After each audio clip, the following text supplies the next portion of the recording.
I watched the footage. Not once, but twice, President Trump turned toward a worker on the Ford assembly line in Dearborn, Michigan, raised his middle finger, and mouthed, "Fuck you." This wasn't backstage. This wasn't off mic. This happened in broad daylight, surrounded by American flags, cameras rolling, workers watching, and the White House called it appropriate. Let that sink in.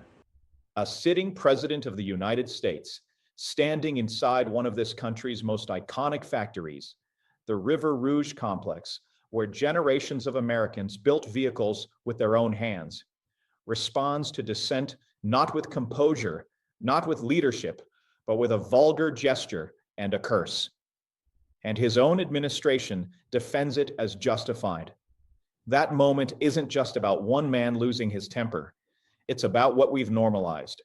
It's about the erosion of the office itself. And if we don't confront what this says about where we are as a nation right now, we're going to keep sliding further into a place we may not be able to climb back from. My name is Mark Kelly. I flew combat missions in the Gulf War. I piloted the Space Shuttle Endeavour twice, orbiting this fragile blue planet we all share. And today, I serve as a United States Senator from Arizona, not because I wanted a title, but because I believe deeply in the promise of this country. If you're new here, I'm glad you found this channel. We don't do hype. We don't chase clicks. We talk about what matters, with clarity, with facts, and with respect for the office, even when those who hold it show none. If that's valuable to you, please consider subscribing. Not for me, for the kind of discourse this democracy needs to survive. Now, what actually happened? On Tuesday, January 13th, 2026, President Donald Trump visited the Ford River Rouge plant in Dearborn. It was a carefully staged event.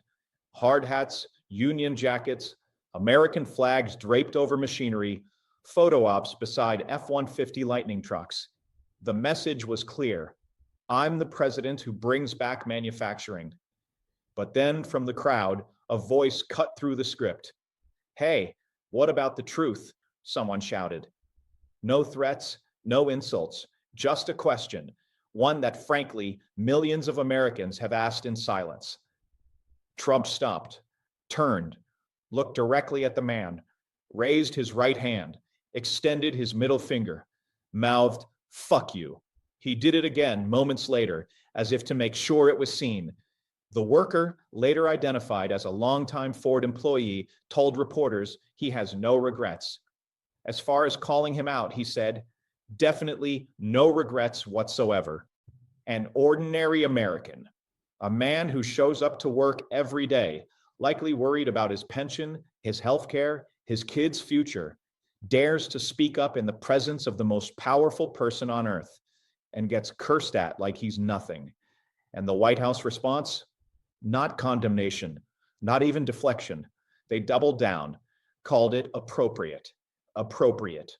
That word should chill you, because when vulgarity becomes policy, when contempt for citizens is framed as strength, that's not leadership. That's decay. This isn't an isolated incident.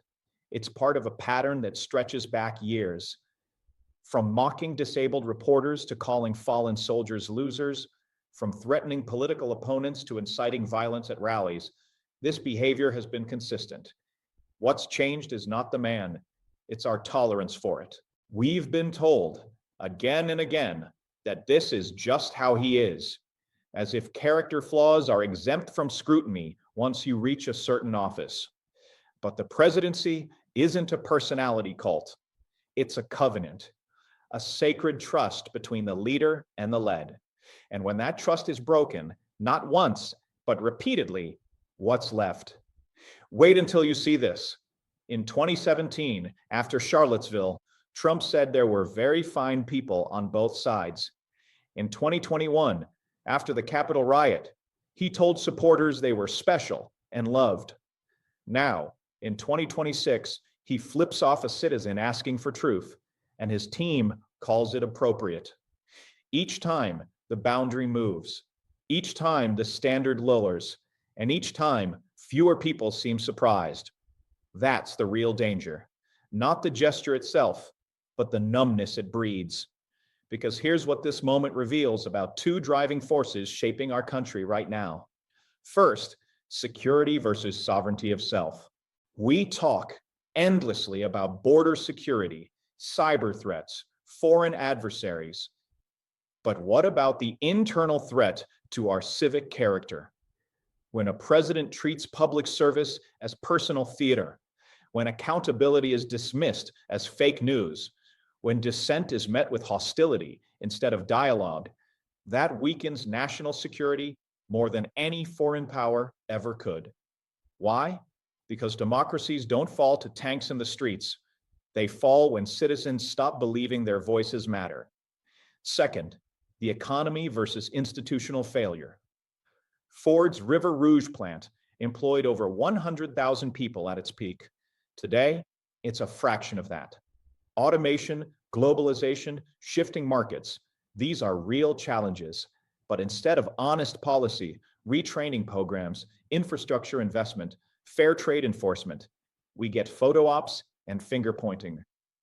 The worker who spoke up wasn't asking for a handout. He was asking for honesty. And in return, he got scorn. That's the gap between rhetoric and reality, between I alone can fix it and the daily struggle of Americans who just want dignity in their work. Which brings us to why this shift is happening now. People are tired of performance. They're tired of promises that vanish the moment the cameras leave. They're watching wages stagnate while corporate profits soar. They're seeing prescription drug prices rise while politicians take donations from pharma. They're living through climate-driven disasters while leaders deny science. And then, on top of all that, they see a president flip off someone for daring to ask a question. It's not just disrespectful, it's revealing. Because when you've run out of solutions, all you have left is spectacle. And when you can't deliver results, you manufacture outrage. That's the playbook. Distract, divide, deflect. But here's the thing. Americans aren't buying it like they used to. Polls show declining trust, not just in one party, but in the entire system. Voter turnout among working class communities is dropping. Young people are increasingly skeptical that government works for them at all. And why wouldn't they be? When the highest office in the land responds to a citizen's plea with a curse, what message does that send?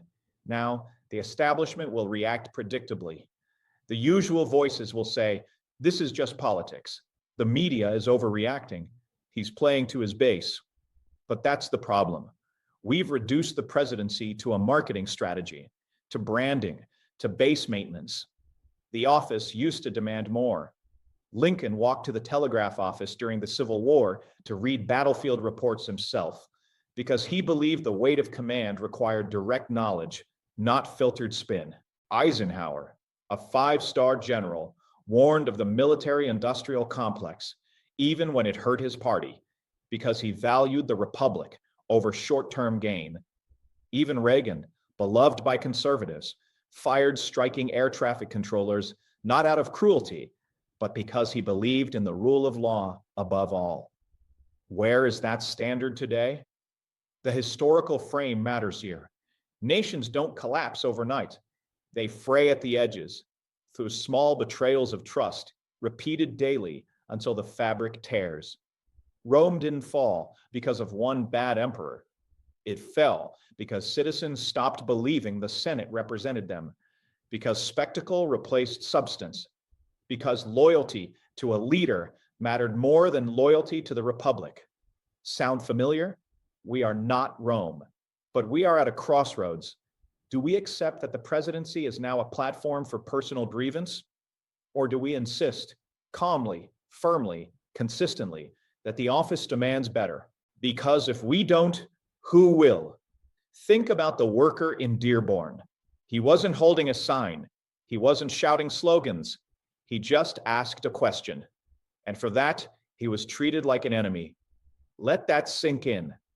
Is that the America we want? One where speaking up gets you cursed out by the commander-in-chief. Or do we still believe in a country where dissent is not defiance, but duty, where leaders answer hard questions instead of flipping fingers, where the White House defends the dignity of every citizen, not just the loyal ones? This isn't about left or right. It's about up or down, decency or degradation, republic or ruin. I've stood on aircraft carriers. I've floated in zero gravity, looking down at Earth with no borders visible, just one shared home. And in both places, I learned the same lesson. Discipline, respect, and truth aren't optional. They're survival skills. What kind of example do we want our children to see from the highest office in the land? Drop your thoughts in the comments below, not with anger, but with honesty. And if you believe this conversation matters, share this video, not to inflame, but to awaken, because democracy doesn't run on autopilot. It runs on citizens who refuse to look away. I'm Mark Kelly, and I'll see you next time.